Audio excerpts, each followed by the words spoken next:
पर उपस्थित राजस्थान के लोकप्रिय मुख्यमंत्री आदरणीय गहलोत साहब और हम में से ही जो बरसों तक हमारे साथ इस सदन की शान रहे, इस सदन के बाबत जितनी जानकारी आपने जो है ग्रहण की, मैं समझता हूं कि बहुत कम लोग ऐसे होंगे जिन्होंने इतनी जानकारी लेकर के और यहाँ पर अपनी विद्वता का परिचय दिया है। आदरणीय कटारिया साहब पहली बार आज राजस्थान की राज्यपाल के रूप में राजस्थान पधारे हैं, तो उनका मैं हार्दिक स्वागत करता हूं। और ख़ास तौर पर क्योंकि आप हम में से ही उठ कर के गए हैं, आसाम गए हैं और आसाम में राज्यपाल बनकर के आप निश्चित तौर पर हम ये आशा करते हैं कि आसाम में रहने वाले राजस्थानियों को आपका आशीर्वाद हमेशा मिलता रहेगा, क्योंकि जनता की सेवा के लिए आप हमेशा तत्पर भी रहे हैं और जनसंपर्क भी आपका रहा है। इसलिए आप जनसंपर्क को न राज्यपाल के वैभव को न देखते हुए निश्चित तौर पर उन लोगों को आशीर्वाद देंगे जो राजस्थानी जितने भी वहाँ पर रहते हैं। सर्वश्रेष्ठ विधायक का खिताब से नवाजे गए आदरणीय अमीन खान साहब, जो पिछली बार मंत्री भी थे और 5 बार से जो है लगातार इस सदन के विधायक रहे हैं, जिनके बारे में जब भी अभी स्पीकर साहब ने कहा कि कम समय में अपनी बात रख करके और मजबूती के साथ रख करके जिस प्रकार से आपने कई जो है अच्छी उदाहरण दिए हैं, मैं उनके लिए भी अपनी तरफ से बहुत बहुत स्वागत करता हूं इस बात का और उनको बहुत बहुत बधाई देता हूं।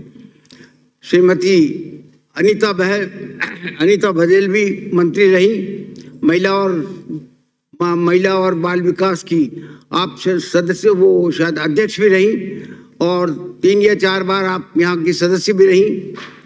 निश्चित तौर पर आपने भी जो है जिस अनुशासन रखते हुए, अपनी बात को रखते हुए हमेशा शासन का आदर किया और आदर करके जो है यहाँ पर बिल्कुल शांत पूर्वक जो है अपनी बात रख करके हम सब लोगों को जो है आपने प्रसिद्ध किया, वो हमें इम्प्रेस किया। तो इसलिए मैं आपका भी बहुत बहुत स्वागत करता हूं और आपको बहुत बहुत बधाई देता हूं। देश में लोकतंत्र को मजबूत करने के लिए विधानसभा की भूमिका पर अध्यक्ष महोदय ने सेमिनार भी बुलाई है।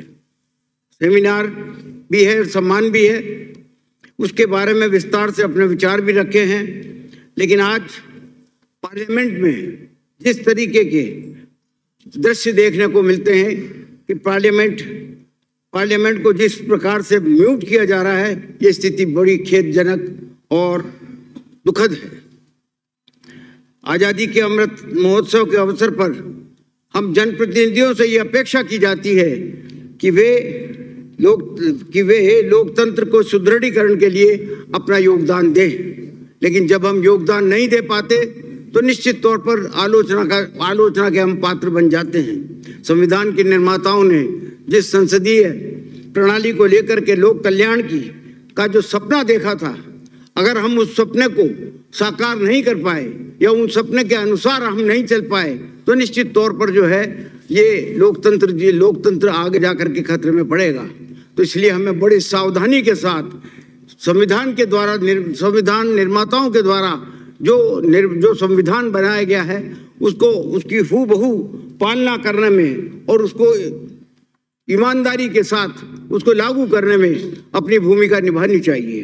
हमारा दायित्व है कि हम लोगों की इस भावना को और बलवती बनावें कि लोकतंत्र के प्रति आस्था हमारी और बढ़े, लोकतंत्र और परिपुष्ट हो और उसके लिए जनप्रतिनिधियों को दायित्व के लिए सजग रहे, ये हमसे जनता आशा करती है।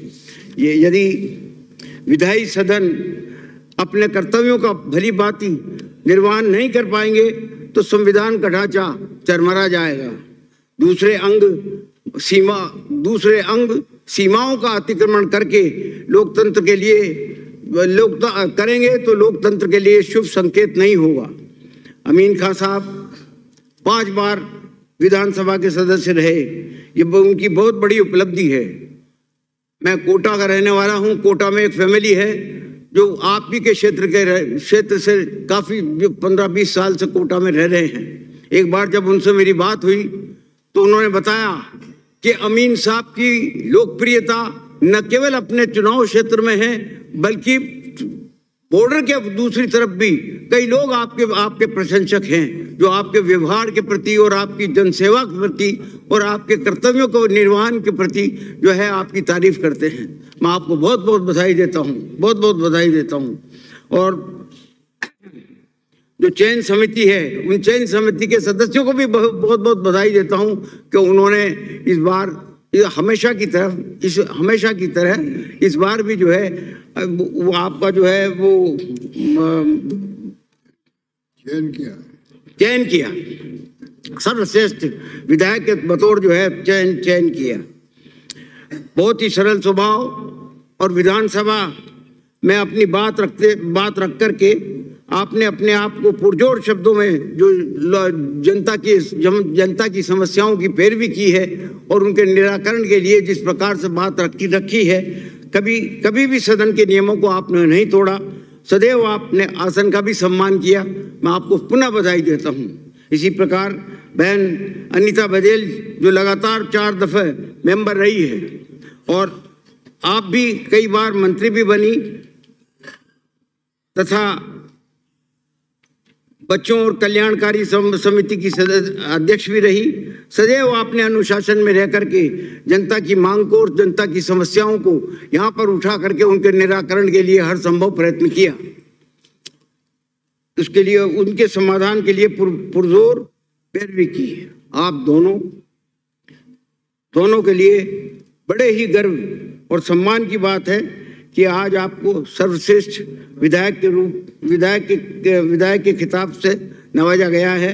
मैं पुनः आप दोनों को बधाई देता हूं और आदरणीय कटारिया साहब का बहुत बहुत सम्मान करते हुए बहुत बहुत बधाई देता हूं उनको और आशा करता हूं कि आपका जुड़ाव हमेशा राजस्थान से भी बना रहेगा और असम के राजस्थानियों से भी बना रहेगा। जय हिंद।